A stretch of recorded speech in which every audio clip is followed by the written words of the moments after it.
Welcome to Mastercast TV. This is a very special episode because this is a response to Sega CD Universe tagging me in one of his videos, Prized Gaming Possessions. The Saturn, my favorite gaming console of all time, not just Sega, but in general. So first off, I'll start with the obvious, the Panzer Dragoon Trilogy. Yes, I call it the trilogy because, well, I can't really look at the games as separate entities. I see it as one great big story, and this was a Christmas present from my mother. From what she told me, she got all three games complete in the box in exquisite condition for less than $300. This was many years ago. Panzer Dragoon Saga just keeps climbing in price, so I'm glad I got into that as quickly as I did. But really, I love all three games.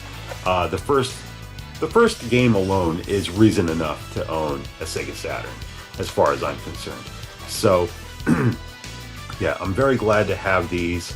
They're cherished possessions for certain.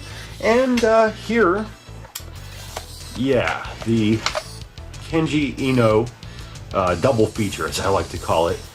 D and Enemy Zero. I call it a double feature because it stars the same protagonist, sort of. I should say it stars the same actress. I mean, yes, she tends to have the same name, and looks almost identical, but really they're different characters, different stories, and you know, they're not really connected. The gameplay is very similar, but there are some notable differences.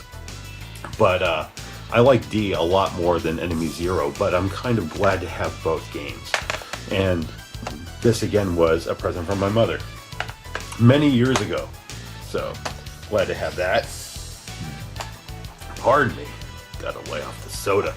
Now this was a first anniversary present from Erica. She got this for me, and Sega Ages Collection. And we have Afterburner 2, Outrun, and Space Harrier. Very cool set. This was, $60 if I remember correctly. Bought it at a little game shop, Next Level Video Games in Blackwood, New Jersey.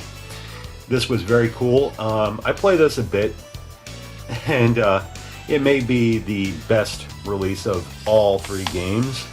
I'm a little biased, I won't lie, but okay, now these other ones. These are Japanese games, and this one in particular I'm very glad to have, because this was the game that got me into importing, got me thinking about it. Before X-Men vs. Street Fighter, I hadn't really given much thought to importing, but when I saw that Japan had gotten this, I'm like, oh my god, I need this. Practically arcade perfect, incredibly fun, and it's one of the few 4 megabyte RAM expansion card games I have. Yeah, right there. I have like 3 of these cartridges now. And I never use them, which is a shame. I take that back. I did use them when I had a Japanese Saturn, but no more. Not until I can find a Model 1 Japanese Saturn that I can afford. Who knows? Maybe the next time I get an AdSense check, I'll go ahead and invest. But yeah, very glad to have that.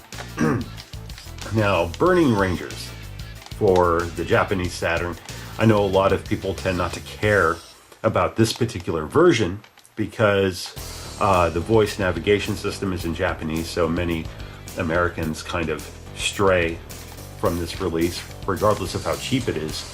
That's a real shame because the game is still very playable.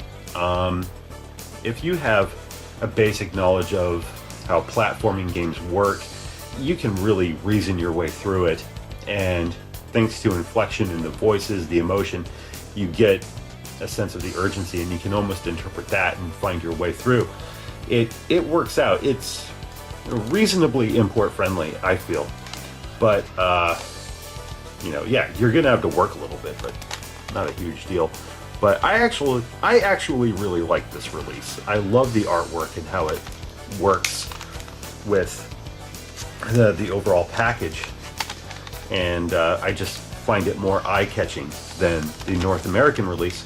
Another thing I like, though, is that it comes with this mini CD with a couple of tracks from the soundtrack. It's badass. I've always liked mini CDs.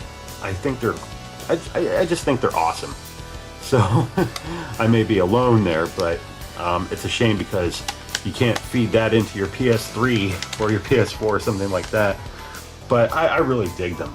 And I tried making mini CD versions of like putting short films on them, but really VCD just demands too much space unless you have like a minute movie, something like that. It's kind of ridiculous.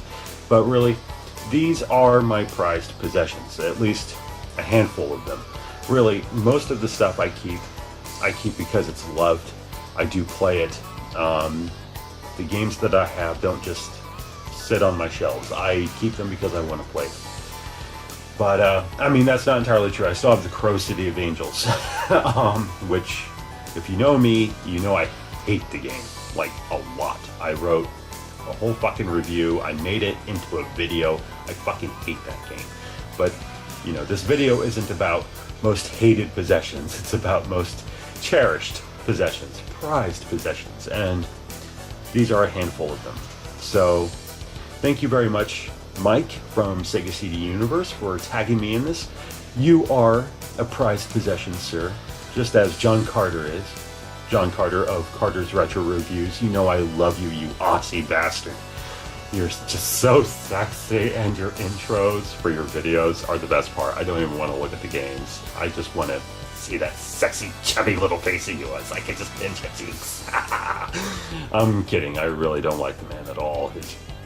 His intros are far too long. It's like watching poor open mic night in some shitty bar, and you're just throwing bottles at the motherfucker trying to get him off the goddamn stage. It's like, where's the guy with the hook, okay? Drag that motherfucker off. Let's get to the real comedy. Let's get to the meat of the review. Why do you insist on wasting our time? You know what? I'm fucking with you, John. You know that. You know I love you. Like a lot. But not really.